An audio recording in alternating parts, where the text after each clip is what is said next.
Come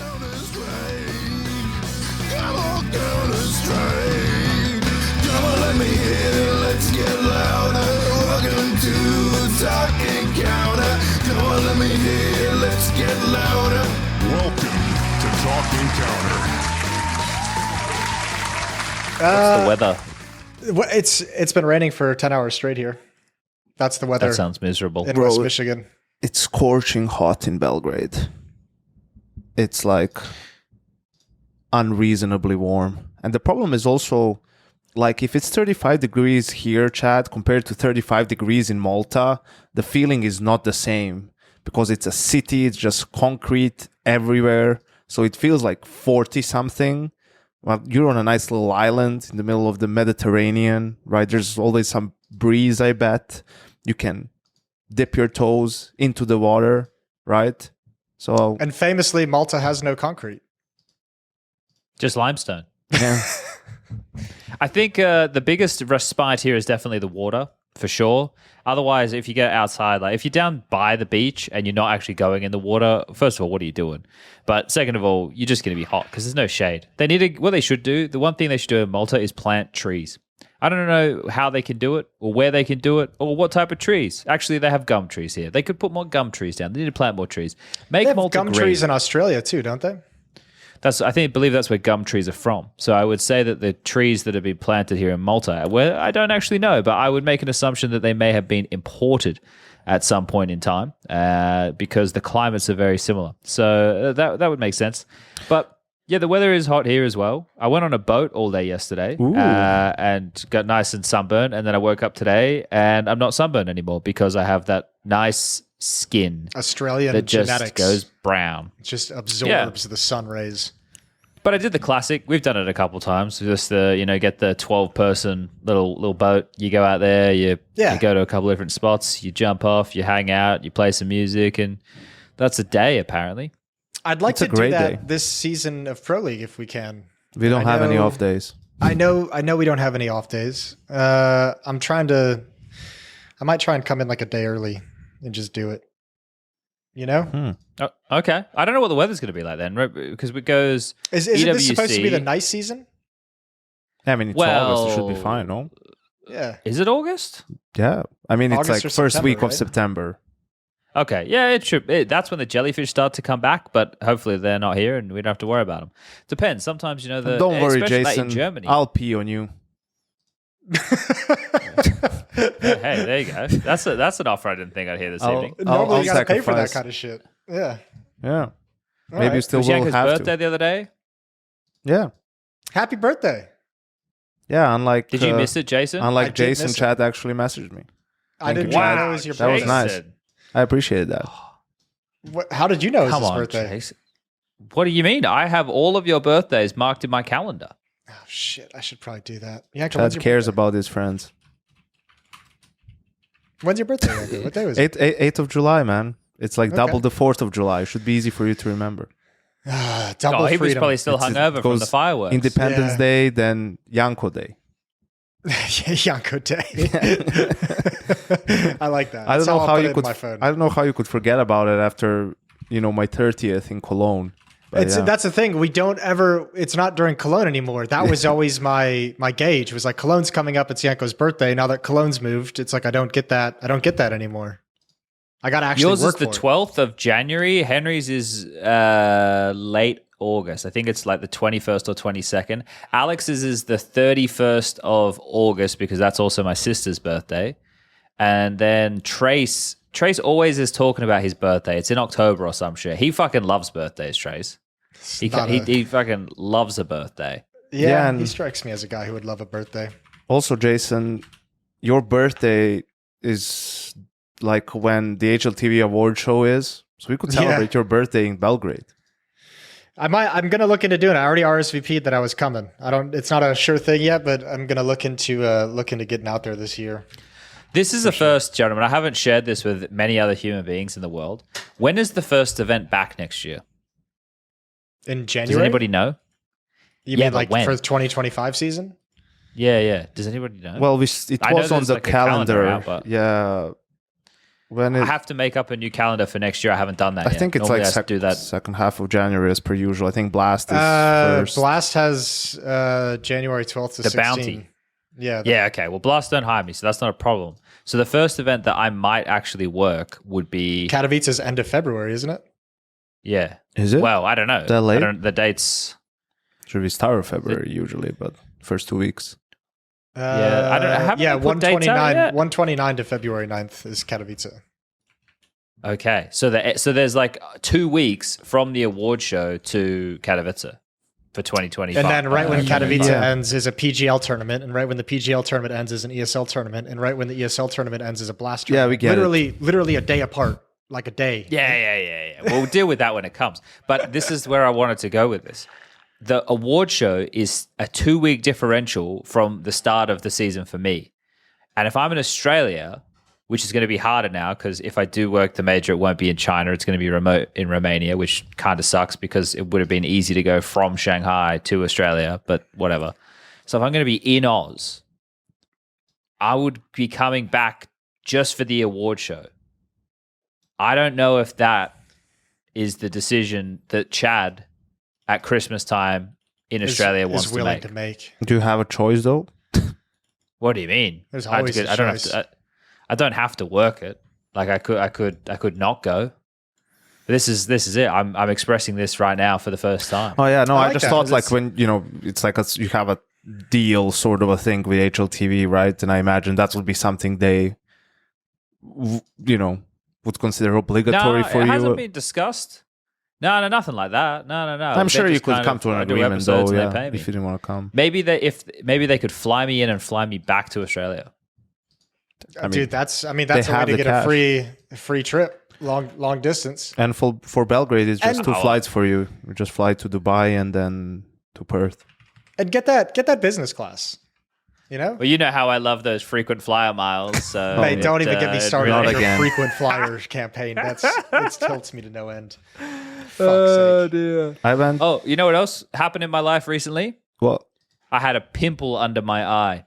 Oh, dude, pimples in your 30s are the worst. But under your eye, they're sensitive zones. It's like the one that you have like just inside your nose. Those ones are Yeah, fucked too. those And suck. this wasn't a sty. I don't know what you call them, Yanko, but I think Jason will know what a sty is. I do. Yep. But it wasn't a sty. It was literally just a pimple. And I was like, well, this is fucked. Like, how long am I going to have this shit for? And apparently it's for the rest of our lives. So that's all that's happened in my life recently. Went to Twist wedding, went on a boat, and had a pimple under my eye. When we were at the last season of EPL, I had a pimple come in one day in the center of my forehead, like centered on my Wow, nose. your third eye. Yeah, that's literally. I went to the makeup artist and I was like, I have a third eye. Can you help a brother out here?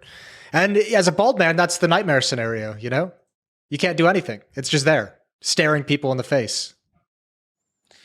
Winking. Yeah, I guess we could have made you a character for the day during Pro League. Like we can always pivot. yeah, that would have been interesting. I'm glad Next we didn't pimple have I to. get. I'm glad we didn't have to do that. I got a haircut today. Okay. And while I was there was an Australian guy there. who Oh, was shit. From Brisbane. Okay. Yeah. Yep. East Coast. He came for the Exit Festival, and I don't know. I think his family is like originally from Yugoslavia, but they went to Australia, whatever, something like that. So I asked, "Have you heard the news?" And he's like, "What, mate?" And I was like, "Yeah, your boy, like Justin Savage, signed with Team Liquid. He's gonna be the new player for Team Liquid." He's like, "No shit, Jazzy Bear. Like, yeah, we go way back. We used to play in the sand together 10 years ago.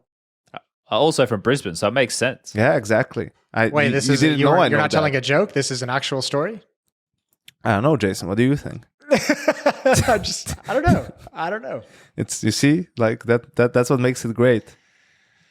Shit. Before we get into the always fun conversations about roster changes, of which there are fucking many. We really should have gotten a guest for one of these episodes. A little housekeeping. So with the podcast, with the Talking Counter Discord, I've opened up, and we're probably going to be a little bit more active with it this week before leaving these next couple days. A Face It hub, a Talking Counter Face It hub, just to see if that sparks any gamers. So we'll be kicking that off, and then the 100th episode that we do. This is 98, I believe. Yeah, this is 98. 100th episode, we're going to do live to Discord with the chat room. So it'll be the three of us talking and recording the podcast as normal and have a chat open to anyone from the Discord who wants to be in and ask questions. So it'll be like a typical conversation, and then we'll probably take some questions and respond to people in the chat. But I think we're going to be in Saudi Arabia for the 100th episode, so it might be the 101st just based off schedule. You know what I'm saying? Are we going to do, we're going to do, this is 98. So what, you think we're going to do 2? I assume we would do 2. What else are we going to do? But won't you and I be on different schedules? Potentially, but I mean, we did an episode last Saudi Arabia at 3 a.m. before going to the airport. So I figure at some point we'll do a second episode, you know? True. Okay. Yeah, we'll have to see what the schedule and everything looks like. Yeah. I haven't even really looked at my flights and stuff. So I can't believe how quick the player breaks come to its end. It's already done. It happened fast, didn't it? Yeah. It ticked by day at a time. But it's good. I feel like I've been getting more bored as the player break has gone on. I've been like, where's the Counter-Strike? I don't mean like bored as in I have nothing to do. I got plenty going on, but like my body is just used to like some breakneck pace of Counter-Strike at all times. Like my brain just can't handle the fact that there's no competitive CS going on right now.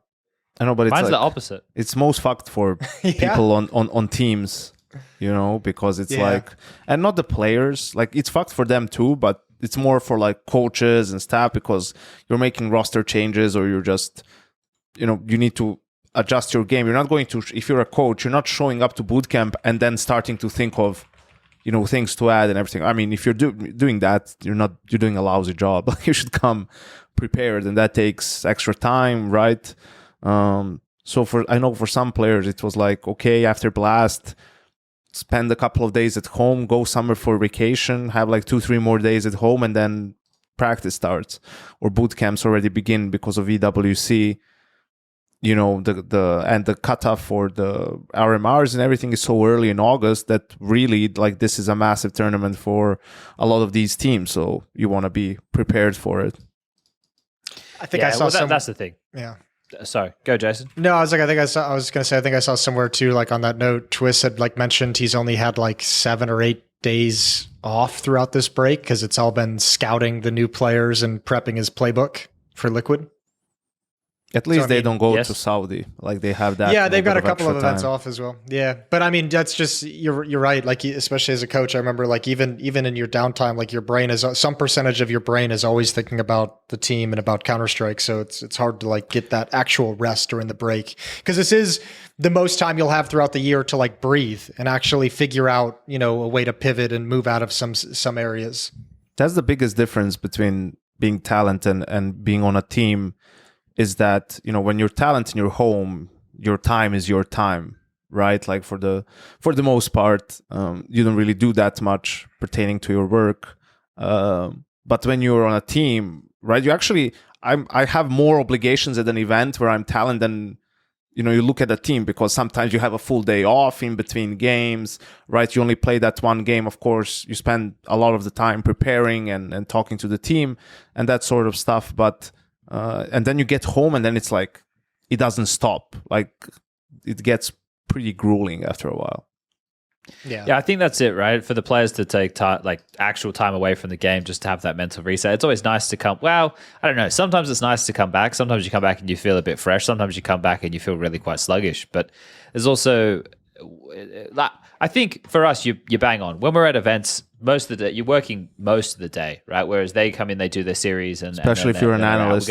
Casters. Yeah, well, we do half days, right? That's why I changed. But the thing for me is, all I did the entire break was just play Counter-Strike. That's the bit that's fun for me is during the break to actually spend my time to be able to play the game and spend some time inside my home because otherwise we're always in different hotels and stuff, right? Which is, you know, not a terrible problem to have, but it's nice to actually be able to play CS and enjoy it. Whereas when you're at events, some events will give us PCs, right? Some will, some won't. Some give us PCs, but they're not very good quality, so you can't really play Counter-Strike anyway. So it is what it is, and it's never going to be the same. But that's the thing. When you're grinding CS, it's fun. When you're playing it all the time and you're at like a certain level and this stuff's retained in your brain in terms of the nades and everything like that. But then you have a bit of a break and you come back and you're a 34-year-old man and it's fucking tough to aim. You know, aiming's the hard part. Aiming is a day-to-day. It changes. Some days it's there, some days it's less so. Yeah. Chad, It's also I want to balance a bit of DayZ in my life too. Yeah. Yes, Yanko? how much are you dreading next season for yourself when it comes to playing CS? Dreading next season. Yeah, What like do you mean? 2025 season Because or second half of 2024 season? no, because all your fucking Face It stack buddies are gonna be on teams, and you're gonna have to play with Hugo and Harry and Rush. I solo queued today and it was all right. Like Solo it got a bit toxic with a few of one of my teammates. He kind of gave up, and then I was still getting frags, so we worked our way back into the game. We took it to overtime, and then we ended up winning it overtime. We actually made the other team rage quit, so it was That's always a fine. good It was feeling. okay. But the thing is, I'm going to make a little bit of a complaint here, and I know that I'm not like as far as mechanics go. I know that I'm pretty mid. But the thing that I do have is the awareness of what needs to happen on the map, right? And I know how to throw the nades to set up those things and the timings and everything, and how to rotate and all this, that, and the other. When they face it to these fucking ELO resets, I understand it's to put everybody in the running again to see who's going to be, number one ELO at the end of whatever the season's going to be. Otherwise, Donk might just stay ahead of everybody and keep winning. I understand it from that perspective. But at the moment, like a 2,500 ELO player it has so little map awareness or nade understanding or anything like that, that it's like we're playing two completely different games. And it's just fucked. Like, that's the bit that's irking me at the moment, because you're playing with some people and they just don't have the necessary understanding. And then I went and I played with a lobby of people that are more similar to my ELO, and it's great. People all understand all the basics and stuff and the timings and the nades, and you know what to expect from your teammates. And otherwise, it's like, the soft little reset they do brings everybody closer. And then there's a bigger disparity in the quality of player. And that's something that's just, yeah. Anyway, It's like a 2-week window. You just gotta grind through and get over with. Yeah, it's fun and it isn't. Like, I get a bit tilted sometimes, especially when people don't use their microphones, or people like even when you're winning, like you're 3 rounds in and then bitching and moaning about something. It's like, I'm just going to mute you, bro. Like I don't have time in my life to listen to that shit. The quitters and the whiners are the worst. That's the hardest thing to deal with on a team, when you just like hop in a solo queue. It's just painful. You're just like, this is my 1 hour. Like, I just put the baby down for a nap. I mowed the lawn this morning. Later on today, I got like 4 hours of chores to do. This is my 1 hour. Can you please just give me that 1 hour? Like, just please. That's how I feel. Everyone's going there into for a the game. same thing, man. You're there to try and win a game of Counter-Strike. Don't be a fucking bitch about it. But I also forget as well that the audience now, in terms of player or viewer, is quite vast. In terms of, we definitely have teenagers, and we even have like pre-teens. We have some of these young kids out there who are playing, like this male kid and stuff like that. And then you have young adults. You've got people in their early 20s, and then you've got people in their 30s, and some even in their 40s. So you have a huge range of people that are playing the game. And I remember as a teen, everyone's a bit angsty and aggressive and moody, and who knows what's going on. But that's just life, isn't it? It's just life. That's just life. Where do we want to begin? Yeah, I was just thinking that. Where do we want to begin? Well, Can we let Yanko get his vitriol out, and then because I'm What sure he's vitriol? going to have something to say it. Kscerator Oh, and Yuurih. I was going to bring up the Furia thing as well. yeah. I think it's like I don't have vitriol anymore, because I think it was proven to us by Kscerator that he's not looking to find the best opportunity to win games. That's not his goal. That's how I feel about Tabson. Like right? Tabson, yes, exactly. That's like the perfect comparison, right? So now I don't really care anymore, because in my eyes, he's not the guy who just wants to win no matter what. He wants to win, sure, under certain comfortable conditions, right? Like, he's been in Furia his whole professional career, really. I can understand the comfort levels and the familiarity and knowing everyone in the organization, right? And all of that stuff. But I think you also, at some point, especially the opportunities he's getting, like he could go to Team Liquid, or could have gone to Team Liquid. That was an incredible org, incredible players on that team. Definitely would have gotten a lot of money in terms of salary there, right? I think for sure he could get like 30K a month. Be getting more than Furia for sure. Yeah. And then, instead you sign another 3-year deal, which is like, that's why I said when I tweeted out, if he's not getting like at least 20K a month, I don't know what he's doing. And some people like misunderstood the tweet. Do I think Kscerator deserves that much money? Absolutely. And he could get more in some things, and he would be deserving of that, But he was on a 5-year contract in Furia before that. I don't know if I would hope that it had some sort of, okay, after 2 years, it goes up by a little bit, or some incentives and things like that, where, he's not on a 4K salary or whatever for 5 years. Yeah. And even here, you would expect that he gets a bump in pay, but that's the thing, because it's Furia and, he's been with them for such a long time, they can just be, they're not going to all of a sudden pay him double what he was making just because of it, because they also see that he doesn't want to leave, right? It's not a matter of Kscerator wants to go to Liquid and then Furia is asking for too much money. It's like he's saying, I don't want to leave the team. So then Furia doesn't have to, as an org, you don't need to pay him insane amount of money because he's not going to leave anyway. Sure, you're going to give him a bump because it's fair, right? But not as much as you would have to if he would actually entertain offers from other teams. And then Yuurih on the other side of things a little bit is like, why are you even offering this guy a 3-year extension? In a sense of like, why do you still want him on the team? Like, he's been really a liability kind of the last, I don't know, probably a little bit over a year now, even. Yeah, but do you think he's still banging that chick? That's the question I ask myself almost every day. What was her name again? Almost every day. Nevi? Nevi? Was it Nevi? I don't know, Chad, Yeah. you could ask her yourself in Rio, probably. I think Chad made a joke about it at some point a few episodes back about needy or something like that. So I think it's around that. Nah. name. It was wordplay. Yeah, it was. I thought it was pretty good. It was. Not many people got it. Yeah, I don't. My knowledge of the Brazilian social lives is at a low ever since the old guard moved out. Yeah, well, if he's still giving it a crack, good on him. Sometimes you got to go to bat. I don't know. I know Furia had to talk Kscerator off the ledge last year when Liquid gave him the offer. Like, that was something that was considered and pretty close, and Furia had to take him down. But certainly, I mean, yeah, I don't think his salary is going to be anything crazy. He could have gone out and gotten more if he wanted a little bit more money. I guess the question becomes, do you think this re-sign and then the addition of skullz is going to do enough to bring Furia closer to trophies? I think this is better for skullz. That's the best thing about this move, in my opinion. It's better for skullz to now be back on a I think it's better for Cello.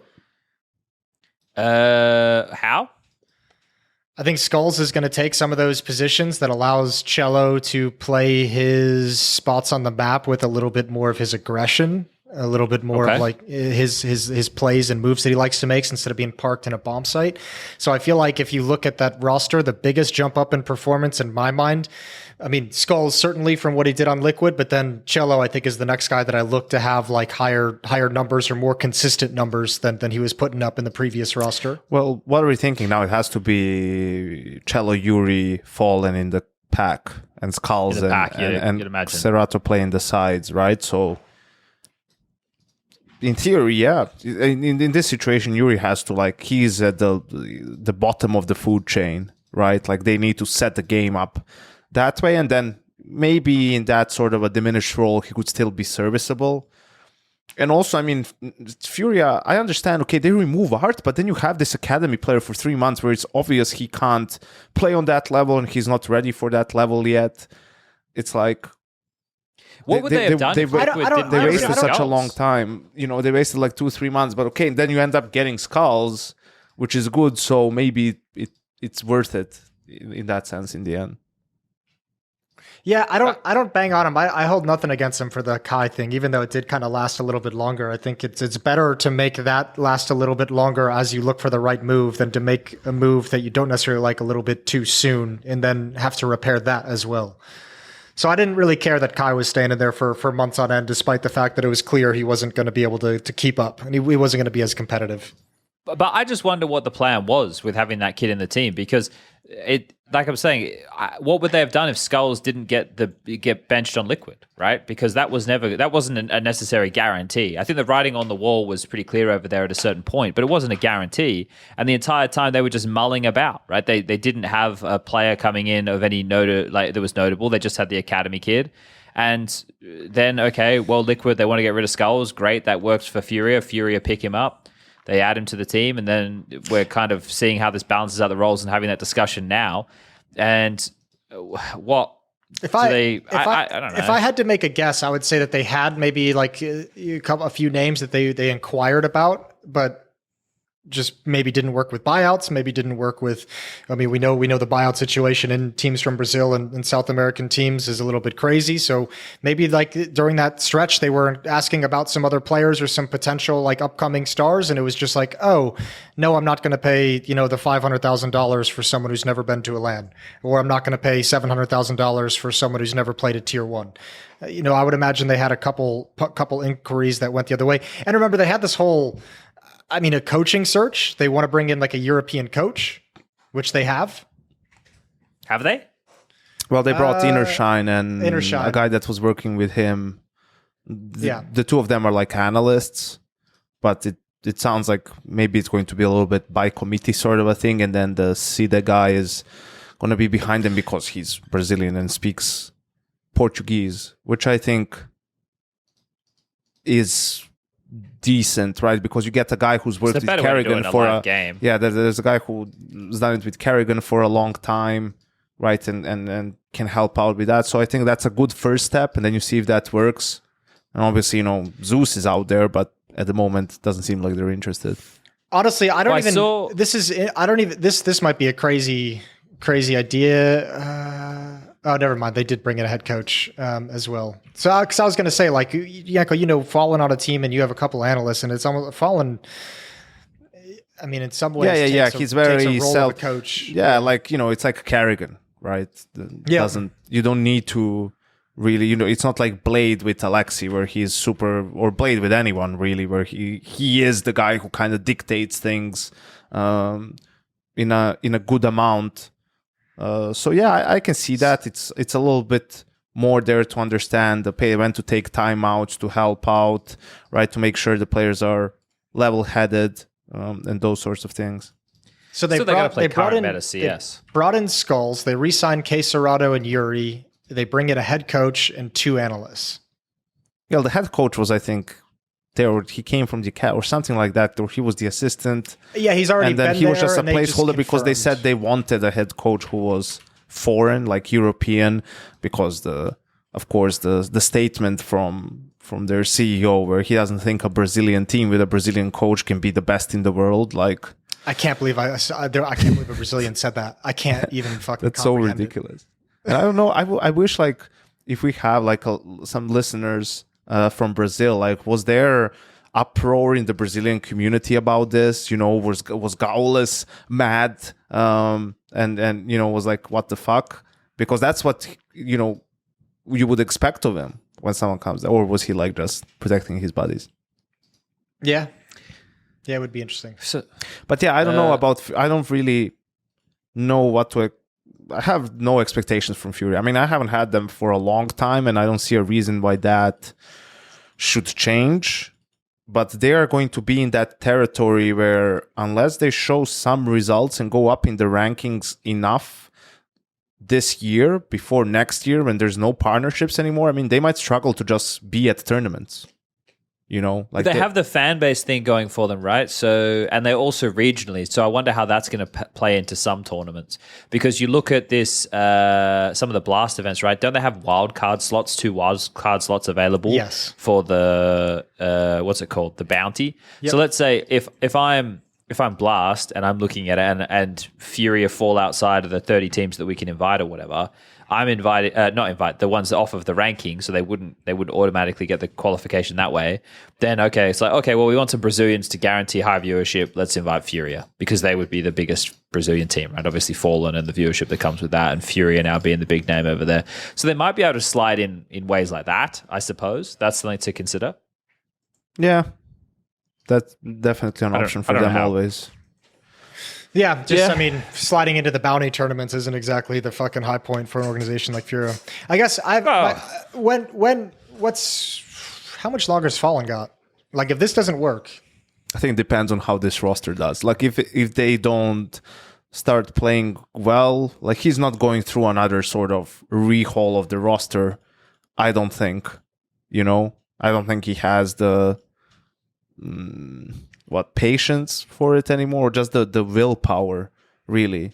Yeah, It's it's a rebuild. unfortunate how and some of it is his own fault with how he picked his teams or the roster changes that were made in teams that he was the captain of, and so on. But it's a shame. Like his career has really, in a sense, been fizzling out, right? For a guy who was the best opper and in-game leader in a year, second best player in the world behind his teammate while in-game leading and opping. So I'm hoping, if anything, like I'm a Fallen fan, always have been, always will be. So for that reason alone, I would like to see them have some success, but it's going to be tough.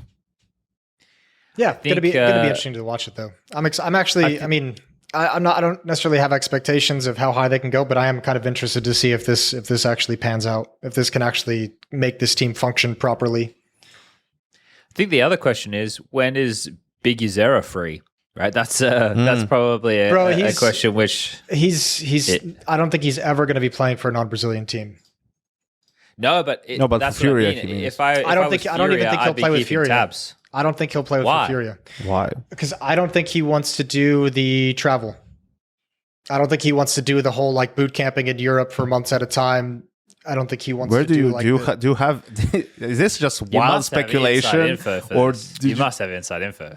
a little bit, and just from talking to him, and it's mostly speculation. A lot of it's the sense I got. I think I read a little bit of a clip in like a Brazilian interview, but I just know from Jason speaking down to in him the fucking I know. trenches?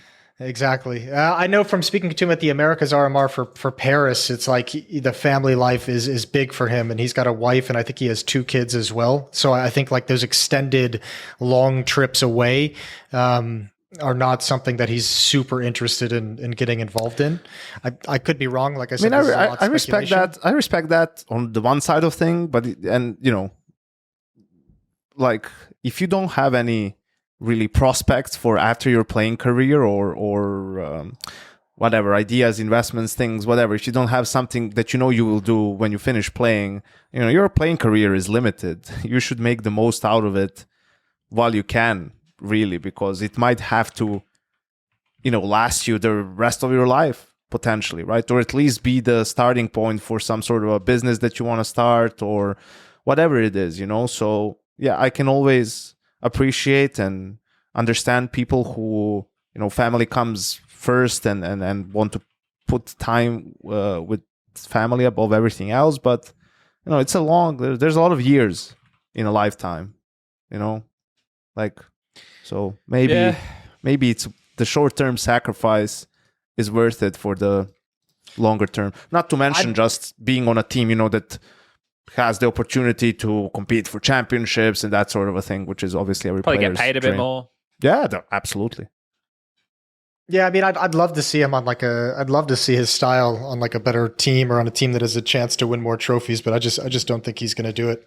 It's so crazy how for years the Brazilian fucking market has been such a shit show. Like it's like nowhere else do we see a player go to like a team on a loan and that team does incredibly well and they can't even keep the player. Like the org, like when they had who was it that then had to go back to Sharks? Yeah, I forget his name, but I'm with you. It's like obviously the team wants to make it happen. They're willing to, so like, and the other team wants to bleed them through their nose, and then it's shit for the player, it's shit for the team. Even the team, even Sharks in that scenario is like, okay, you keep a guy now he's unhappy, right? It's like, is it really worth it? Like how the inability for Brazilian teams to come to terms with each other about players, it's crazy. Well, I don't want to talk about Brazilian Counter-Strike for too much longer, to be honest. It's fine. So, we can pivot. Let's move on, baby. I think let's pivot to this because I think now with well, it's still not official news, but the rumored news on Ultimate and JKS and mithr as a coach. Yeah, it's out there. I think it's more or less that's it. So I think now people understand why I reacted the way I did when Chad said it. And Chad was right, by the way. That was the name he gave us. But it was crazy. I legit haven't heard of the guy. I had to look up on HLTV who does he play for, who did he play for. I don't know how they found this guy. Well, I remember him from a long time ago, many seasons ago. He played with an AGO roster. I think Fiku was on that team at the same time as Milky with the W, and they played in a pro league season, I'm pretty sure. And he's still pretty young. I think he's only 20 or 21 years of age now. 20. In terms of how they found him, this is the thing. When I was talking about the talent stuff, he was on the radar of the guys over there having a look, which I know is a completely different level of organization, right? I'm not trying to compare that at all, but somebody that they were looking at, thinking that the mechanics of the kid were good, because it's tough with the teams that he's played in, because all of them have been. He played on one team with a bunch of Israelis for a while there, like Blue Phoenix and stuff. But it's mainly been Polish teams, right? And I think a lot of people are up in arms about it because they're like, oh, why didn't they get a Hades or a Waro or a this or a that? A lot of the different names that are more established at the moment. But I don't know, with those names, it's not that I don't want to sit here and poo-poo on them or anything like that, but for what you probably would have paid and what you're going to get, I don't know. This kid is completely unknown at the level of Counter-Strike he's about to play. Maybe he comes in and shits the bed. But for what you're going to get him for and what you could get from him, he could be the next big thing. Who knows? So his mechanics and stuff is something which I've taken a little bit of a look at, and I think strong. But at the same time, how do you make that kind of a call when now he's going to be playing tier 1 team Counter-Strike against the other best teams in the world? It's hard, and I think that's probably why they get a lot of flack for the decision. That and LAN Counter-Strike as well. I mean, to me, it's a little bit reminiscent of when we got Brokey, but Brokey was even more inexperienced when it comes to team Counter-Strike. He didn't almost play it at all, but he was a little bit more on people's radar because of FPL. He was already starting to, pop off there, and obviously that turned out great for FaZe. So I think it comes down to whether it's going to turn out to be as great of a signing as that, or is going to be Rainmaker sort of a situation for Liquid again. Yeah. Well, I think too, one of the big struggles with a pickup like this, where you are kind of playing for his development, is where's the rest of the team at? That was one of the big obstacles I felt like I faced when I was coaching Liquid when Grim had come into the roster. Is you had Elige, Stewie, Twist early on, but Naf throughout the whole thing, and kind of the three of them. Twist left quick, but the three of them weren't really in a rebuilding phase. Their mindset was we should be challenging for trophies now. So they didn't have patience. There wasn't a lot of patience in terms of building a new player up. And if you have that kind of a mindset as a team, with Ultimate coming in, they need to be prepared that you're going to have to be patient and have to work through some of these issues. And this guy's going to have to learn, and it's going to take time. You can't be getting frustrated with them as if you're one step away from a trophy at this moment, And I feel like that's an obstacle that I think a lot of lineups fall prey to, is we've picked up this guy that we need to build up and we need to teach and train, but we don't actually have the patience to go through that process. And looking at Liquid right now, they should have that patience, because it feels pretty clear that this is closer to a rebuilding phase than it is to a fighting for tournament phase. This is the problem with Liquid, though. The last 3 roster changes have all felt somewhat like a rebuild, right? Because there's always been conversations about the leadership in a lot of those different scenarios. And that's the bit that I think has really hurt them.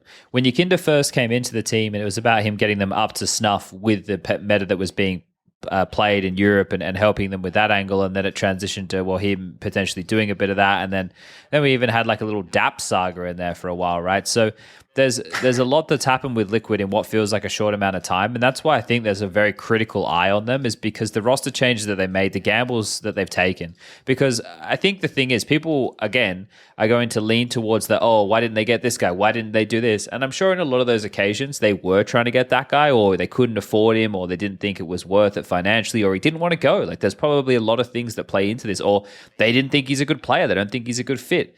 There's a lot of things that could factor into that. But with this one, again, it is another one of these scenarios where I think you bang on, Jason, when you have Twists wanting to take over the mantle of the in-game leadership role, well, then you have to consider this to be the start of something completely new, because it's going to be his first time officially being the leader of a roster. And sure, the players on this team he's played with for a decent amount of time. Naf, for example, JKS with the stand-in situation, Yakinda now for 6 months.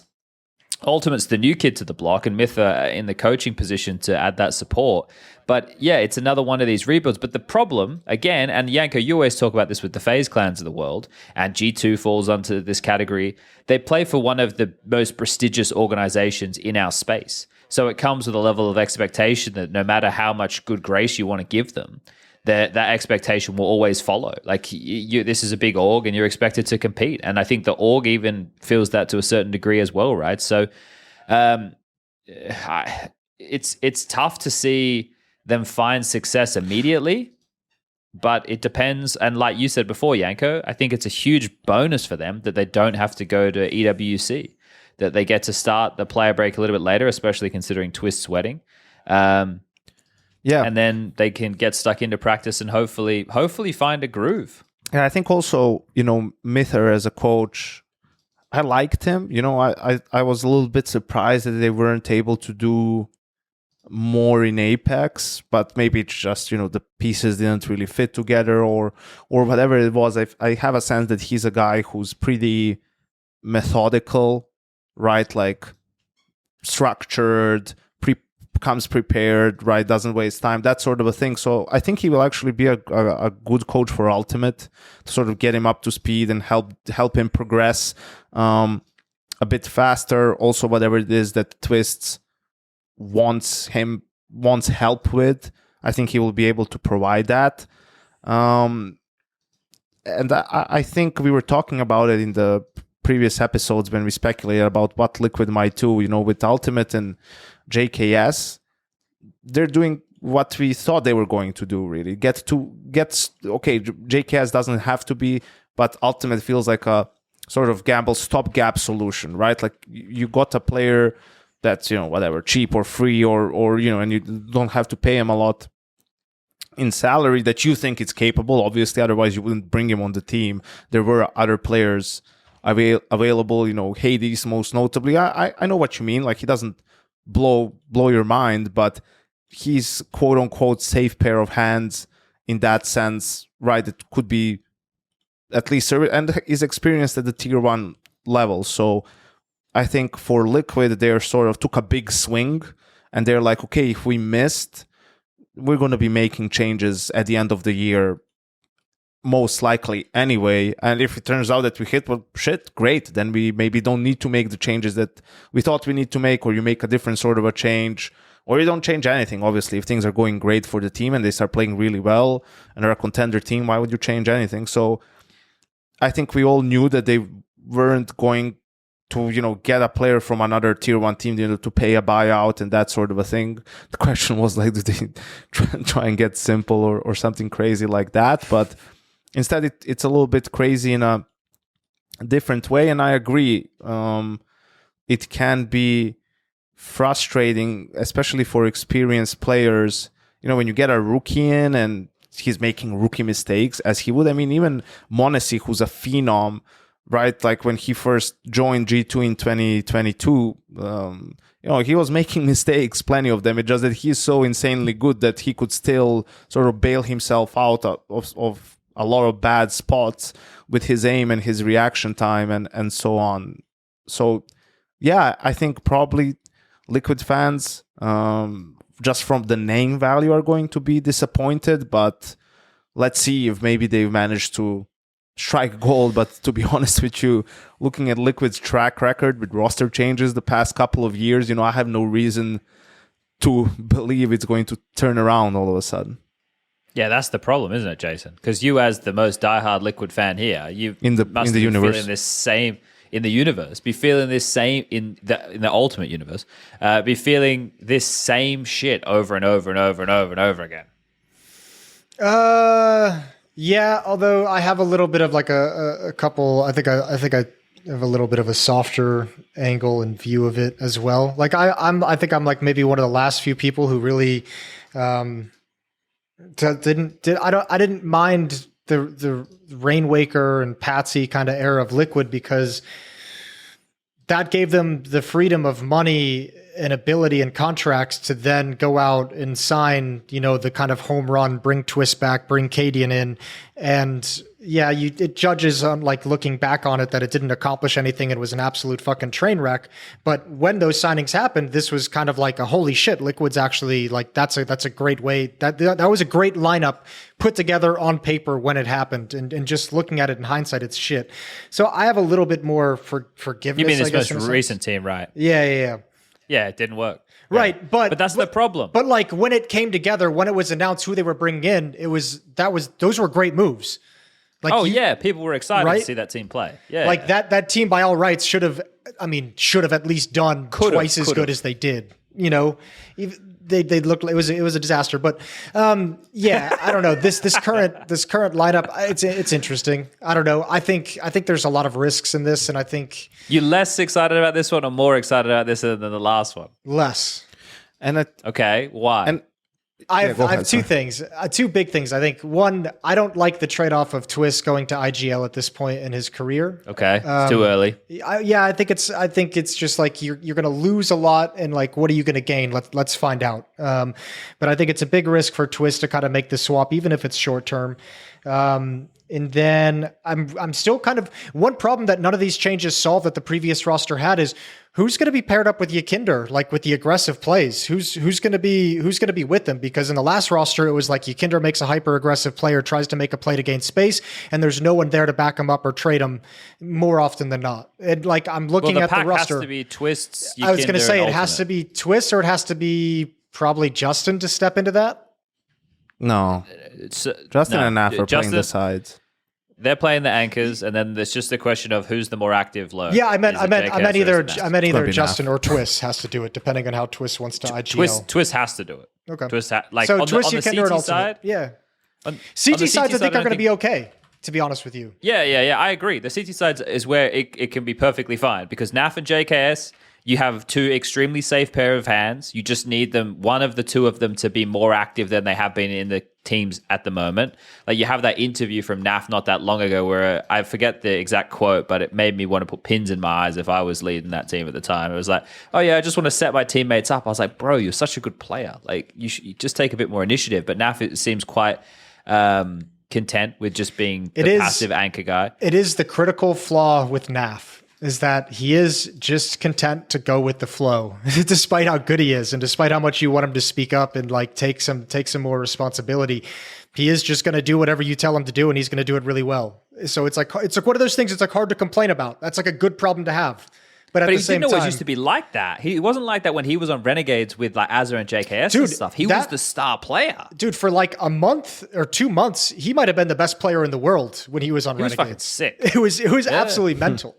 But yeah, so I don't know. I think I'm less excited, but I mean, what does that fucking mean? I'm less excited because of the names on paper. Maybe Ultimate can unlock something with an Opper. And remember, like Liquid 2, even during their success of the Grand Slam run in 2019, they've never really had like a traditional Opper in any sense. Like Cadian as an op IGL, Nitro as an op IGL, who wasn't originally because they're used to shit hoppers, they should just continue that the same way. It's like, fuck it, man. Like NAF is like, please, just one time, guys. Can I just once?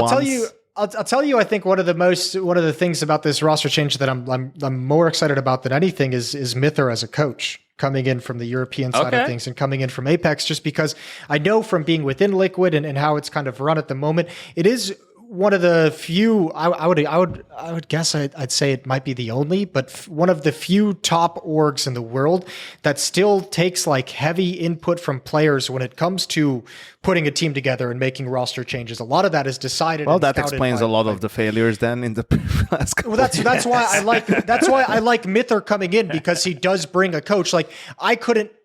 It was going to be tough for me to make that change as a brand new coach. I'm not exactly thinking on how I'm going to retool the entire, perspective of the organization. But mithr actually has experience of having a team scouting, of like running the team from that sense, and just telling the players to focus on the game and focus on themselves. And he's looking at the big picture stuff.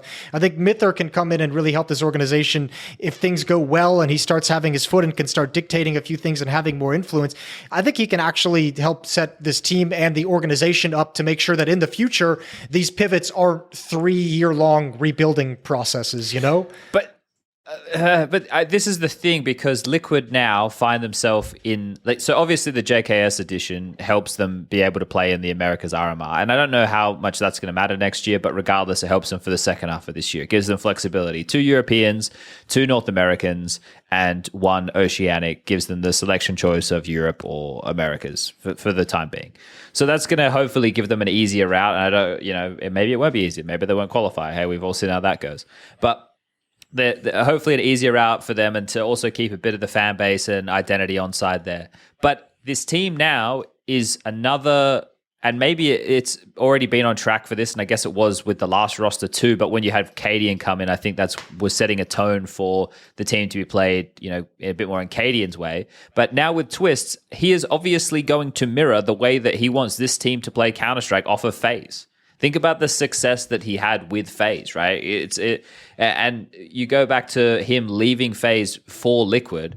It's murky waters out there. I'm sure if he could turn back time right now, he'd probably still want to be on FaZe. So I would say that this team is now going to fit the same bill that we have in World Counter-Strike as a FaZe, a G2, right? And now you're going to have this roster, which I guess they're going to want to play, obviously, to the strengths of their players, right? But in a similar way and style that FaZe would play, which it doesn't mean that mithr can't assist with that. It just means you're always going to need players who are quite self-sufficient and understanding the game on an already very high level to be able to achieve this. I don't think mithr is going to bring in a new system or anything. I don't think he's going to be implementing that. So I think now they just joined the superstar realms. They're another. Okay, well, we have to put these huge names in there. So that's where I think they're going. Yeah, I like mithr as a coach. I don't think he's a good fit for Liquid, to be honest, because he reminds me a little bit of Malik as a coach. Like, I think. Wait, you think he's more of a people person? I think just his style is like a little bit more structured, a little bit more by the book, maybe a little bit more rigid than something like a FaZe or Liquid would like to have. And I think one big aspect is also not working with big personalities and like big name players, who had a lot of success previously. And I'm a little bit afraid that he's just going to his voice isn't going to be heard as much on a team with, Twists and Yakindar then as well, especially if they don't agree 100% on the style. Because here's the thing as well, when you play that style and you're playing looser, like there's going to be times when shit's just not working. Like either the players aren't executing well, making the plays, hitting the shots, or the other team is doing a great job of countering you. Like the game is just not going your way. You lose a couple of key rounds early. You never have money. They're sort of owning you, and those are the games where they're going to test your faith, in the loose sort of default heavy system and giving players a lot of control and responsibility, right? Like it's in those moments where you would like to sort of take a timeout and call this sort of a set play and have something like that to fall back on, which you should have. But it's kind of, imagine you play a game and the first 2 gun rounds you're playing default and you lose 2 rounds. What does the other team expect you to do? Like, switch to something more execute heavy. It's like really predictable and it's probably not going to work because of it. So it requires a bit more finesse than that. So that's the thing. He's going to need to adjust, and this team is going to have to play differently than Apex needed to play, and also hopefully both Twists and Yekindar sort of give him a little bit of space and have that trust in him where they'll be willing to try things that don't sound great to them initially, right? That's always tough. I think that's like always how do you say, think to tread, like fine line to walk, so to speak. Yeah, something like that. Like you have to tread carefully there, because if that doesn't click early on, then you can have just like a situation where it's a little bit of, you just start ignoring half of the things, or some of the idea, and you just nod your head and you're like, we'll just, and then you just do something else, or don't really do it, or just do it for the sake of doing it, right? Just so you could say, okay, I tried what you told me to try. Can we now get back to my thing? I think it's a kind of an interesting conversation about like the philosophy of how you approach someone like Twist switching into an IGL, right? Because like you want him to kind of test and find his sort of style as a leader within the team.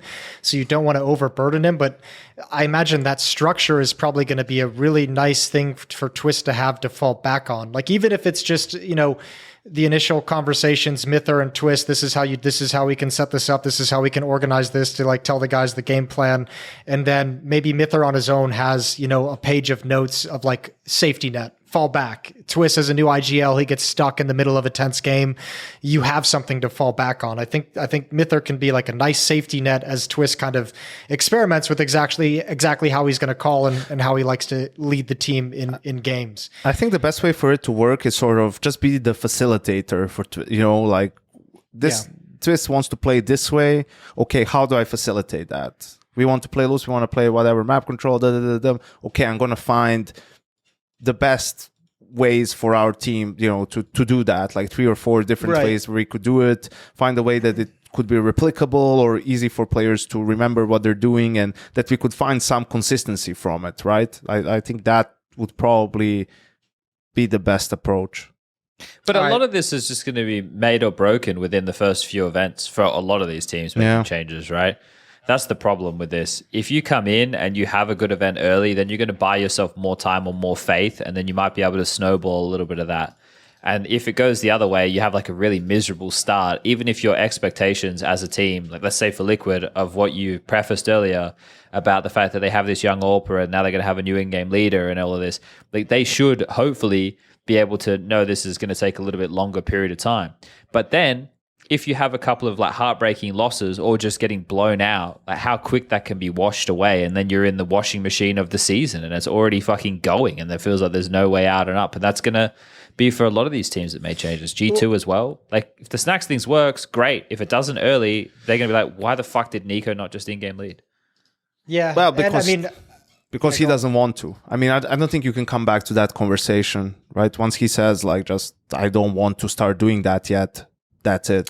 Well, the question becomes, you're not able to like talk him into it if you're G2, unless it's so bad that he goes, fine, fuck it, I'll do it. Like if it's just so horrible where I think if things go if things go so horrible, what's going to happen is like he's going to go to a different team. No, like, okay, he doesn't even have to do it then. He can just go somewhere else, right? If that's an option. But I think for G2 as well, right now we heard from the last episode that, Malbs, he's going to take over the sort of big side tankers, right? So he's not getting the shittiest anchor role. Like he's not playing B Mirage, he's playing A Mirage, he's playing Pit on Inferno, Ramp on Nuke. Like these positions where you can still have impact, and he didn't play it in M80, he played it in Team 1 before that. So we'll see how much, how well it will fit him. On G2, on T side, it said like there was, he's going to get some stuff maybe from Hunter and so on. They'll be figuring it out, I guess. So we'll have to wait and see. But I don't know if you guys caught that Ash interview when he talked a little bit about, Gamer Legion and, all the time that he's been there, things that have been going on. But he touched on Snacks and said that, Snacks was a little bit displeased, with some of the players because he likes to call more puggy and based off of, players reacting, that sort of a thing. But they just had young, inexperienced players, so that wasn't really doable, which actually would fit a team like G2 with the players they have. So that gives you maybe a little bit of hope, right? That the way he inherently likes to call and play, that makes sense for the lineup that G2 has. It might give you hope, Yanko, but guess what? You're my biggest enemy right now. I want Blast group stage. I want G2 and Liquid, me and Jason locking arms against fucking G2, Justin and Twists running down. Oh, we're on the same side, Chad. Now we're on the same team, Fuck Jason. yeah, baby. Oh, I didn't even think about that. Oh, this is going to be great. Yeah, you both can suck I'm my dick. basically It's also a fucking How excited unfair, are you for it's an unfair fight, man, because like What do you mean? the expectations are so low for Liquid and so high for G2. Like, it's insane. No one expects Liquid to do fuck all, right? So but I got no sympathy now they for have G2. absolutely no pressure, right? While for G2 it's like, well, now you removed Hooksy as well, who a lot of people were, blaming and whatnot. You removed Nexa, which Boo was fucking a complete who? You have failure. the greatest rifler of all time and the best player in the world on your team. Boo fucking who? And you will see them in action, Jason. First chance they get, shit all over your boys all over again. Chad, real talk though. How are you excited for JKS? You think this is a good chance for him to show he's still got it? He's still got it in the tank? Look, Jason, I can't confirm or deny any roster changes as currently it's just rumors. But no, I think he's been playing a lot of Counter-Strike, that's for sure. Yeah, but with you. Yeah, but still, he has to carry me, bro. Don't you think that's good? He has to play with a noob. He's got to carry No, the he's fuck playing out with of him. a, how do you say it, with a handicap, so... With a washed-up old man, yeah. So he's basically playing for two people. It's like he's pregnant. But I think there's going to be some different challenges for him in this team, and I think one of the biggest critiques I see at the moment of this change is, just another passive rifler. I think some of the things that people forget is these players at different points in their career have been different types of players, and positions that they played have also played different parts in metas, right? Like the positions now that like the anchor roles, at different points within the game, they could have been more active based on the way that teams are approaching situations and stuff. So I think NAF and JKS have both been star players on teams in the past playing a bunch of different roles. And I think that they can both be much more malleable if they choose to be. And I think for JKS in this team, he will have to be, because you need someone who's a more active lurk or even a more active anchor, right? The one who's going to be pushing when the information comes through, when necessary, right? Obviously not all the time. And in G2, I think he got painted with this brush that he was just this really passive anchor that did absolutely nothing. And Swanee's interview didn't really help, like saying that, Hunter didn't like the fact that JKS tilted. It's fucking pot calling the kettle black, mate. You got Hunter and Nico, two massive tilters, getting upset because someone else is a tilter. It's like, come on, man, that's fucking out of pocket, isn't it? And but regardless, that's here nor there. I think it's a new challenge for him in a good environment. He's the oldest guy in the team, which feels crazy for me to say that. I know for most people looking at it makes sense because they've been doing it for a long time. But he was always the youngest back in the day. And so, he's back with his teammate Naf from Renegades. Yeah, which I never thought would be a thing I would expect to happen again, but it's a whole different time of Counter right now. The game's played completely different. So yeah, I don't know. My expectations are pretty low, to be honest. I'm not sitting there expecting anything crazy to happen. It'd be nice if they can win some games, but I don't know. I really don't know. Because it doesn't just rely on them, right? Yakinda needs to find his form. How is Twist going to be as an in-game leader? Like, there's a lot of questions. It's not just about the two new guys. Yeah, and then the brand new Alper as well, playing at a higher level. Yeah, Liquid's full of question marks at the moment. You guys want to talk about Monte? I mean, we can just go through. I'm just surprised Hades is in-game leading. Yeah.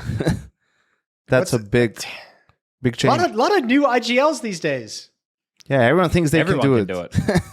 Everyone thinks they can do it, Chad. But I think actually somehow for Monte, they have a pretty decent line. I mean, it's all no names, right? There's no rookies, no inexperienced players on the team, and we've seen how often the issue for Monte, even with these hodgepodge lineups, has been that they just tilt off the face of the earth with each other. You know, Krasnal and Woro at Pro League, like they were playing, I think, Vitality or FaZe at the time, and it's like a close game. They're taking them to overtime against the best team in the world at the time, and you know they're fuming at each other instead of just sort of, can you guys just chill and focus? And you know you could win, you can win this game. You know they're not just wrecking you completely. And they also got Navarot, who was the he was the coach of Nine for a long time. He came in as the assistant coach because now the team is like predominantly Polish. It has 3 Polish players. So yeah, I think it could be interesting, right? It's going to depend a lot on the performance of Hades and dycha. Hades now in the in-game leader plus op role, and dycha just, you know, what's going to be his excuse this time? Yeah, he hasn't. There's not even a bright spot to look at in 2024. Like the first half of the year for him was just a complete fucking disaster. Has anyone from that Ents roster found themselves in good stead? Probably the best one would be what? Nertz?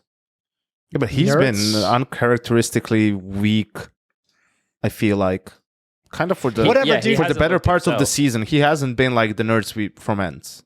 Only flashes of that we've seen. I don't even fucking mind it. I said at the time, I think that Ents roster blowing themselves up was the dumbest fucking thing going on. And this feels like vindication for me. And that's what this is about. Me. All about me. Yes, and I feel vindicated. We can tell. Nerds didn't blow it up, and nor did dycha. It was the other 3. No, I think I mean, you know, in these situations, no one, quote unquote, blows it up. But I think Nertz was the instigator. Talking to, I think it was when we did the thing with Natsu. It was very much like the other guys were just like, well, if Nertz is leaving, then we're just going to take off too. Like we're gone as well, and that was the trio that went to Falcons. Like they weren't going to break anything up. Was this around the time when this was World Finals last year, wasn't it? Because that was when they had like the 72 hours. Nertz got the offer to go to G2 because Nico was going to go to Falcons. Yeah. But then Nico backed out of the Falcons deal. And I think Nertz was already gone mentally and just kind of stayed on that track. And then it doesn't help. It doesn't help when one of your teammates is like, oh, I'm going to leave, right? Or is considering another offer. That kind of always taints the well. Yeah. It's not great. So, I mean, I'm not going to point at Nertz and say he blew up the team, but that team self-imploding, like due to whatever you want to call it. I think that team breaking up was pushed the first domino. Yeah. Yeah. Okay. Yeah, that's interesting perspective to look at it from. Yeah, look, I think it doesn't really change a whole lot with the status of the Monte team. They stay probably where they were. It's the same with like Big adding Rigon and benching Process. It's like, okay, cool. Yeah, it should be an upgrade. Also, Boros, the last player on Into the Breach. Now they have Boros, Kioz, Synopsy, Juan Flutter, and Smuya. He's had plenty of time to figure out which mouse he wants to use.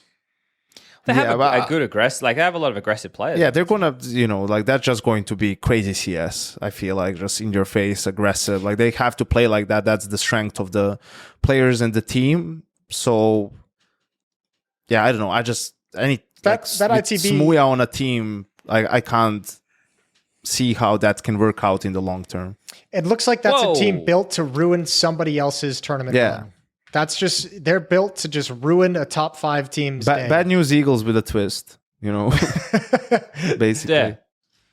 Well, I think Smu is a better opera than GXX was.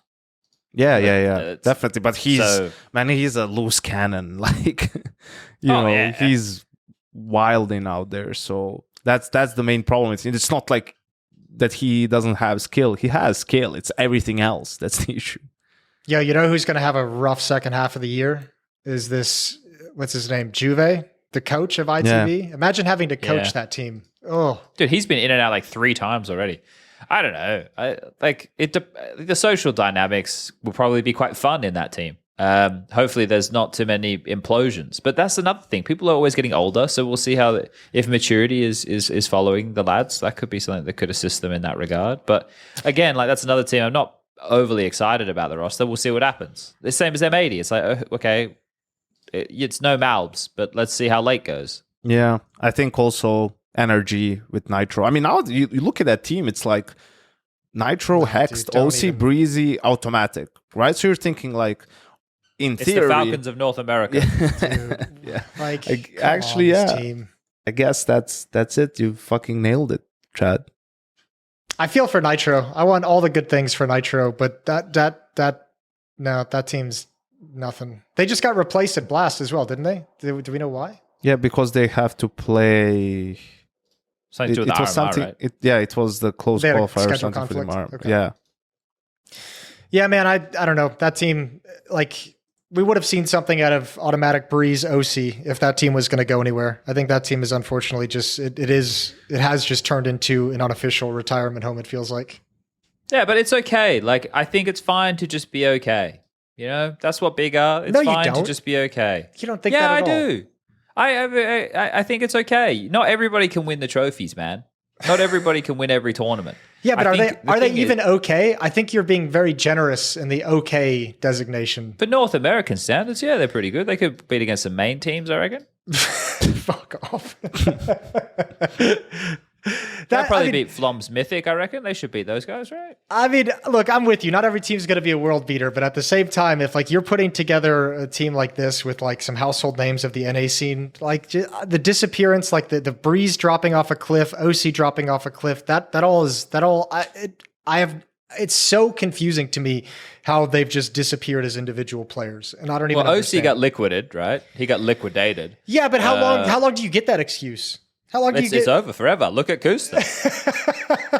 He never came back. He never came back. That's a good point. OC, congratulations, you've gone down that path. You know, it's a shame, but these things happen, Jason. You know, and we shouldn't bitch and moan about it. We should just be happy it happened. Well, actually, no, OC shouldn't be, but everyone but OC should be happy it happened. Yeah. I think there's orgs that we should always talk about being like in championship contention just because of the nature of the org, like a Vitality, a Na'Vi, FaZe, G2, Astralis, probably Liquid. Once upon a time, we could have said NIP and Fnatic, but they've now fucked it up for too long that they're no longer in that conversation. You put Mouse in that category yet? Well, Mouse, because of the org size, I think is something which does trick me a little bit. But I think obviously the roster is very good. That's not. But I'm talking about like the organization and what that kind of represents. Yeah. But Mouse just opened this new facility in Hamburg or something like that, right? So maybe they have a bit more money than I expect. But as far as the world scene goes, all the orgs and Spirit, I guess as well, because you consider Dota and everything like that.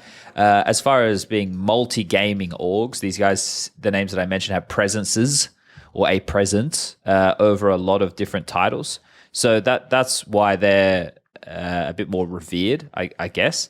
And those names, I think, from a pundit perspective, it's okay to maybe be a little bit more harsh or critical of decisions because you want those teams to be constantly competing because of the resources that they should have. Whereas when you do have a team kind of making its way up the ranks, that's a bit more of the exciting stories, right? So, but yeah, we're about to enter the season again with EWC. I guess we're not going to do an event before that. Liquid won't be there, as we've mentioned already, but Spirit will be, Vitality will be, Mouse, FaZe, Na'Vi, G2, VP, Complexity, Mongols, Furia, FlyQuest, MIBR, M80, Sashi, and GG How, which has Kyobi and Issa and Denislaw in it. What is he, Bulgarian? I'm pretty sure it is. Can I ask one question before we go too deep on EWC? Yeah. How much of a prospect is Waro2K in the world? Like, how valuable is he now that he's on a free agent list? I heard he's been linked with this team called Favbet, which is just a full Ukrainian team with Bondik on it. But other people, I've seen other people talking about maybe to Fnatic, but he's an in-game leader and an AWPer, so that means he would... I mean, he could be just an AWPer for a team. He doesn't need to, I don't think, be an in-game leader. Even in Monte, they were going back and forth. He's got good stats, too. Like, I feel like, I mean, he was always a solid, huge impact player. Feels like he should be sought after. There's this new lineup being formed. Talon, maybe. Who knows? So I've heard about that. No, they have an AWPer. They got someone sorted, I'm pretty sure. Yeah, That's yeah, nice. Yeah. Okay, Yeah, cool. I was just curious. It feels like But yeah, World I think should he could be. I think he could be a good pro. Definitely, like international teams should consider picking him up. Absolutely, if it's an upgrade Does on their Waro get picked position. up before Simple? Ooh, yeah, because just cheaper. At this Yeah, rate, I true. think yes. But Yeah. but Simple And actually maybe at wants the to end of the play. year if there's a big roster change. I think that's probably like Simple probably has like a runway of this season to get himself back into some form. I'd imagine if we're going to see him on a team again. Have you guys And also like Navi might shit the bed again. So Yeah, have you guys seen this thing about salaries at all? The Maui Snake thing? I saw the headline. I didn't look into it. What's the situation? Is this the Maui Snake thing? Yeah. Yeah. It's just He does like his tier lists, and he did like a tier list based off the estimated monthly salary of each team. I'm And not I sure don't where know- that comes from. I don't know where the just asking estimated around. salary comes from, but yeah. So he basically just did a tier list on how are your results compared to your monthly salary. I think it was with the coach included, is what he said somewhere. Yeah. But he's got, I mean, just for the listeners, he's got Vitality's estimated monthly salary at 220,000, Falcons at 195K, FaZe at 190K, G2 at 180K, Liquid 175K, Astralis Heroic around 160, Navi at 155, and then it drops off pretty quick to around 100,000. US dollars or euros? Dollars. US dollars, it would appear by the sign in the graphic. It is a dollar sign, not a euro sign. Which is kind of Okay. strange. But you I know, doubt he did the conversion. Yeah. Some here are a little bit strange, like some that seem too high with, Vitality, obviously, with 220K a month. Like, reckon sure, they're playing Zywo's there, Flames- but how Flamesy much a could they lot? be paying Zywo? Like, Or Mezzi? Yeah, that's the thing. Like, you don't think, I wouldn't think they're paying Mezzi like 20K a month, or Flamesy for that matter, really. Like, because they're, They'd be doing really well if they were getting that. Yeah, exactly. Maybe like high teens, maybe? yeah, if something they like were that. lucky. Like, Yeah. 15 to 20. Yeah. anything over that seems, but then you have someone like Mouse where they were the number one team in the world for a while, and it's under 100K for the six of them, which it's like between 15 and 20, right, on the players. And I imagine also, not everyone is getting paid the same, which is fine. Ants is like it's 92K. Like, that also sounds too high. Like, the surprising thing is some of these big on 75K as well. Like, it's some of these like lower tier teams, it sounds way too high for me. Yeah, I don't actually done the really math. ask. I don't ask about the players' salaries. I tend to just know when we hear like someone's getting paid a lot.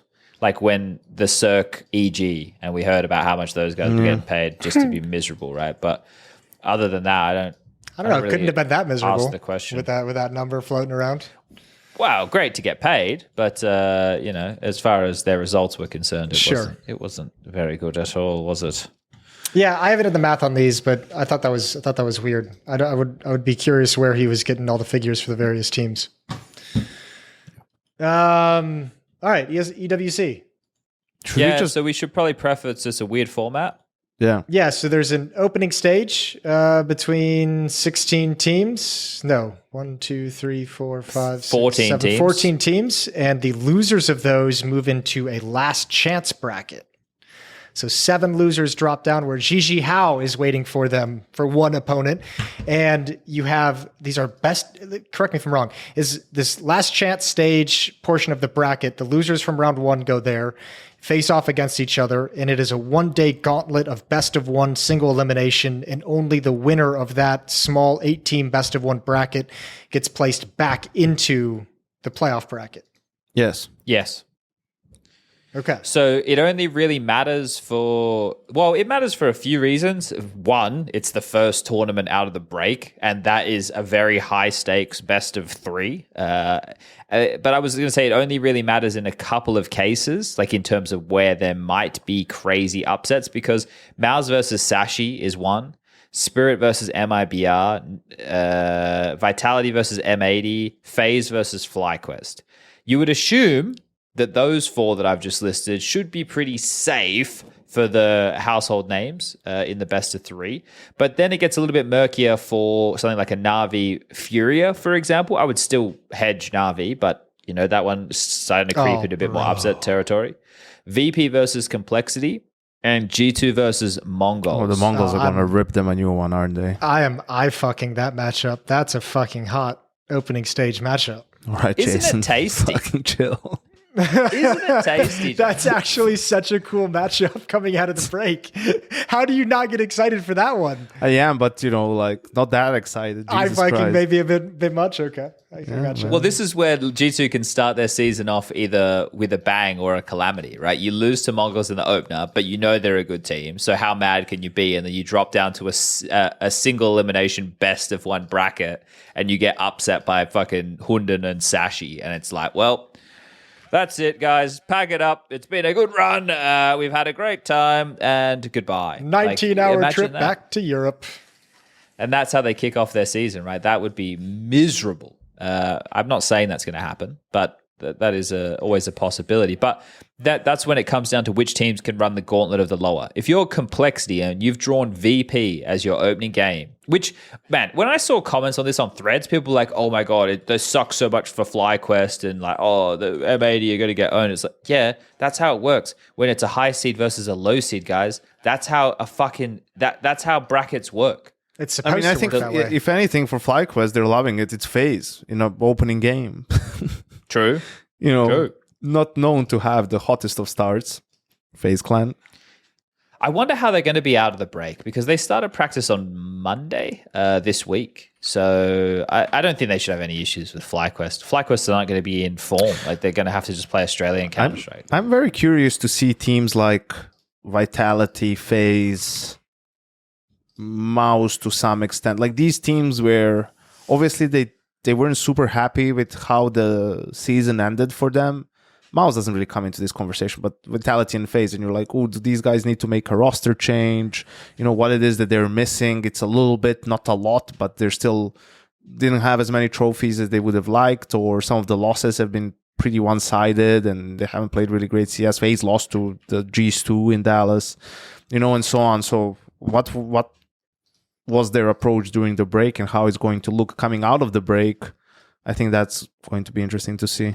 But this is where I think if you're an established team, how much more does another loss hurt, right? Like when your season should be ramping for the major, right? Like that's where I think the context might, well, I don't know. Actually, I'm open for a conversation. You tell me what you guys think.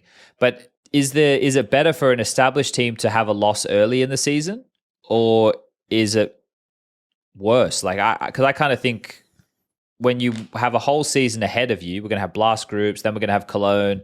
You don't want to be playing your best Counter-Strike at this event. It obviously would be nice to win. I think there's 400 grand first prize available, and it's always good to start with a win. But the idea would be to peak for the major, right?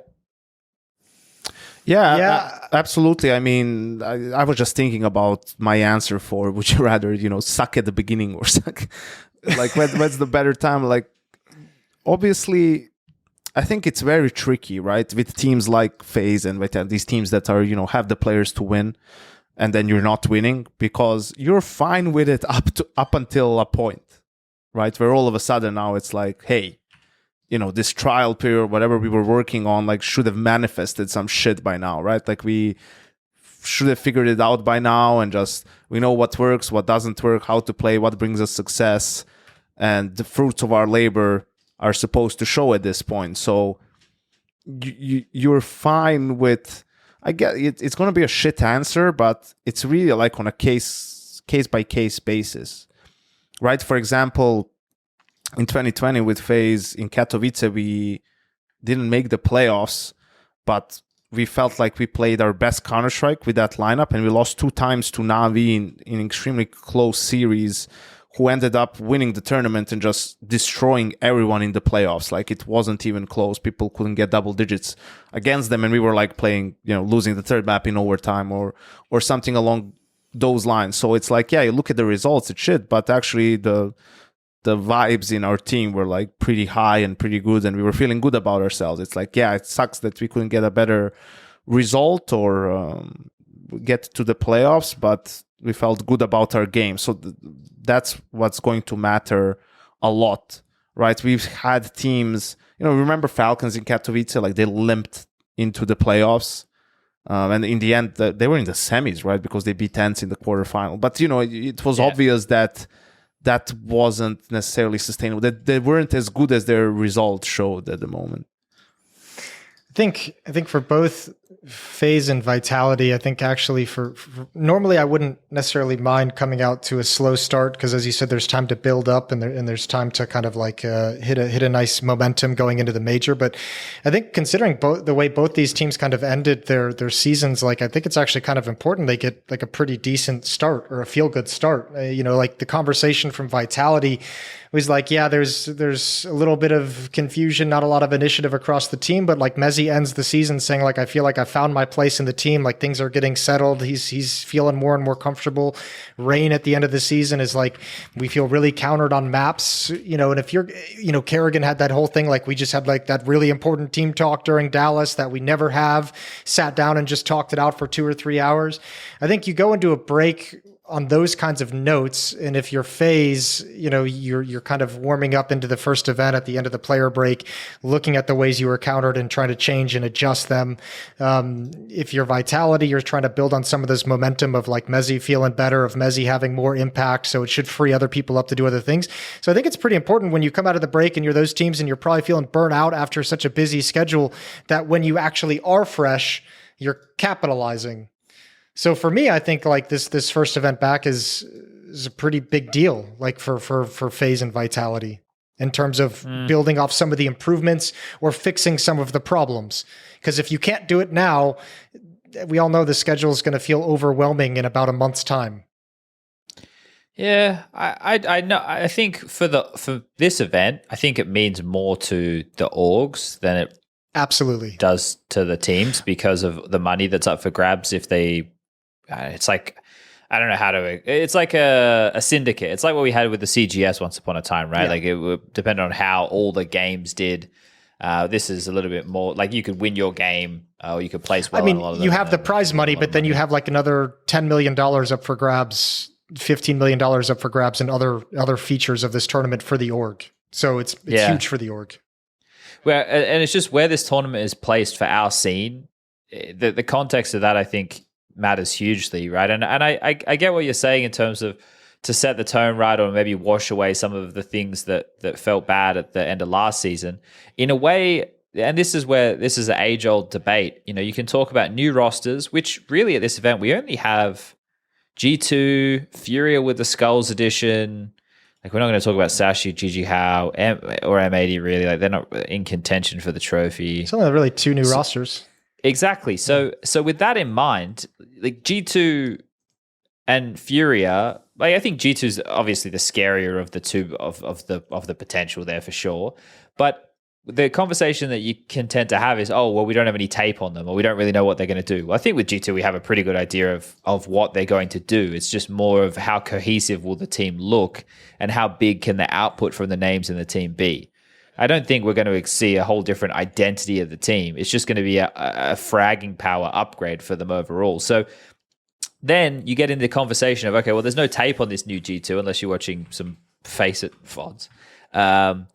Then you go, okay, well, all these other teams, sure, they have some things they need to fix, but they already have their depth, right? They already have what they've been doing, the way that they want to approach the game to fall back on, or at least as their base. Where so that should be, well, you could argue that it's an advantage for some of them, right? But do you guys think that Spirit come into this as a favorite? Yeah, absolutely. Yeah.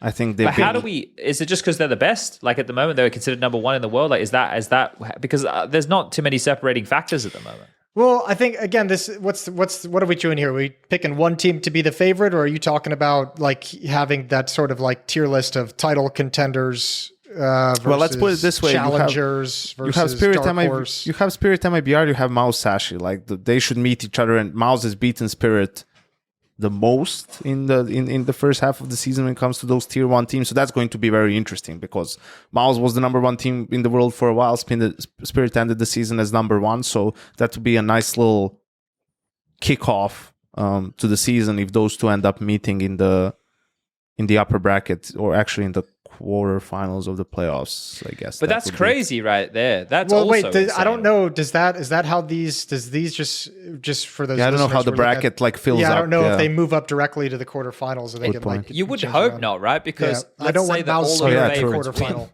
They're 1 and 2. 1 and 4. Yeah. So it should be phase. Well, actually, it wouldn't be phase. It would be 8. So whoever 8 would be, which. What, maybe complexity of VP? Well, 8 would be out of the last chance stage, right? So it'd be like 1 through 7, and then 8th seed would come at the last chance stage. No? I guess, would it go off ESL's? It'd go off ESL's world rankings, wouldn't it? And it depends on when this was done. That's why it says on HLTV. World rankings, so. But I mean, to answer your question, I think if I'm looking at which teams I think can realistically be, challenged for this trophy, or like the best challenges for this trophy, I don't know how many you'd want to whittle it down to, but Spirit, Mao's, Vitality, FaZe. Like, I don't know how you don't put those 4 teams in there as teams who are all a team that should be thinking we can win this trophy this week. Yeah, but again, like, that's the thing. I feel a lot of them are going to temper their expectation. They're going to come in and say, it's just the first event of back in the season. We've only been in the server for a week, maybe a week and a half at this point. That's how I feel they're going to frame it, because otherwise... I don't think so. Really? I don't know, because it's just such a long season. Imagine coming in and being like, all right, guys, we have to win this tournament now. Like that. I mean, look, I think that's something that when we're at the event, we should actually talk to the players, because more often than not, what was it last year out of the player break? Because I know that obviously the first event of the season is usually the Blast groups, at least in January. But wasn't it G8 last season? No, G8 was later. No, it was in August. Yeah. Okay. So but the player break was different last season, wasn't it? No. I think we still came out to a Blast groups and then Cologne, okay. and then G8 was after Cologne. Okay.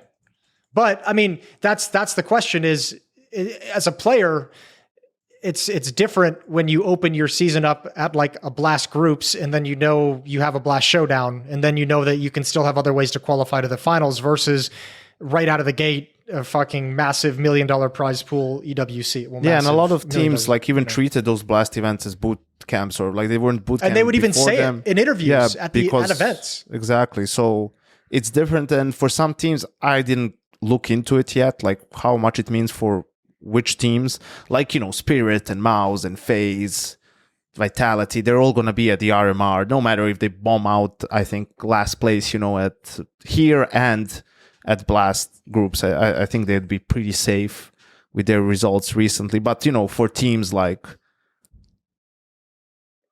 MIBR, right? Like some of those teams that want to get to the RMR and not have to play the qualifiers, if someone like Sashi can just win one, get an upset here, just get like one win in the lower bracket, I think that would be a huge deal for them, like that kind of a thing. Well, that's a good point as well. I suppose that's something which goes overlooked. It's harder to put M80 in that category because of the roster change that they've had. But I guess for a Sashi or something, upset potential for them, this is the old Tommy Lurpus, their Super Bowl type scenario, that it would be the case for a team like them, especially in the bigger picture that we're talking about. So it might be worth a crack, not just completely ruling out Sashi, which consists of Cabby, Lucky, Mr. Iceberg, and Quez for those people playing at home. I'm counting them out. Okay.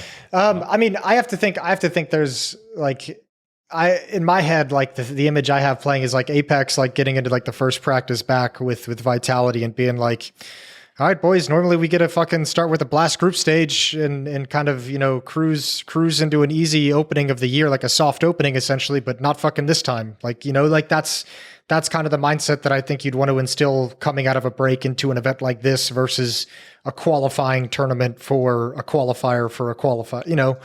This is just a different angle and a different mindset you probably have to get your team to kind of buy into for the next 2 weeks. Yeah. Well, what does the flow look like in? We want to. Like, I'm cool. I got food on the way, gentlemen. So I don't know how long we want to waffle. It's EWC for. And then Blast groups and then Cologne, and then I don't know if the showdown's after that, but then there's Pro League. Closed qualifiers are in between, I think, Cologne and Pro League. Okay. fucking mental. Showdown It's so Showdown crazy. is there right after Cologne as well, and then 3 weeks of Pro League, and then Blast finals Full in Copenhagen, Atlanta Challenger, IEM fall, and then we start getting into RMR territory. That's October, so it's gonna escalate real quick. So I guess the thing is, it goes softish start for people to get their shit together by Cologne. Then, everything, depending on where you find yourself, what type of a team you are in placement for the major. I'm not saying things will get more intense, but practice might, depending on, like Yanko said, close qualifiers if you're from the regions where we've got Oceania, we've got China, we've got everything in there, right? So you got to consider those teams too. Then into Pro League, where it can be a bit of a lull again, right? Like we can let the studio teams win that event. And then fall finals will be another arena one, so that'll be another little like peak. Okay, let's do cool in front of an audience. Rio. I think a lot of teams would probably be looking to avoid that event, but we'll see. I'm sure here's a question for you. Up. Since the cutoff for this major is before Cologne, Graham made a tweet about it, didn't he? Does that mean that Cologne and every event after it for the rest of the year count your points towards the first major of 2025? I think that's a fair assumption. Yeah. And So also, essentially, but also Cologne is not until June. When Cologne starts, teams competing at Cologne need to be thinking this is qualification for the Austin major. well, yeah, but I mean, it's also there's going to be decay. I don't know how much it will matter, to be honest. Like, I think teams at Cologne are thinking it's fucking Cologne. Like, let's do this shit. Yeah. It just won't have an players think impact. that, It won't have an impact on the Shanghai major whatsoever. Right. I just don't know. Like, the only thing is, I don't know when the cutoff point is for the seeding for the RMR. Like, that's the one thing you're playing for still. Like, so you get the highest possible seed. Yeah, Because that's not going to be, in all. I like the way we operate in this scene as if we have like blindfolds on, like we're doing like two hands behind our back. We only have like 60% of the information. Yeah. That's cool. Yeah. That's fun. All right. Should we boys. get out of here? Yeah, I'm good. Anything think else? that was- Anything else big happen? No? No, I'm going to eat a pie. No. What kind of pie? Like a dessert pie or like a savory pie? Nah. Savory pie. Beef and ale. Good. Ooh. All right. Ooh. Good for you. All right, everybody. All right. All right. Bye. See you next week. Bye.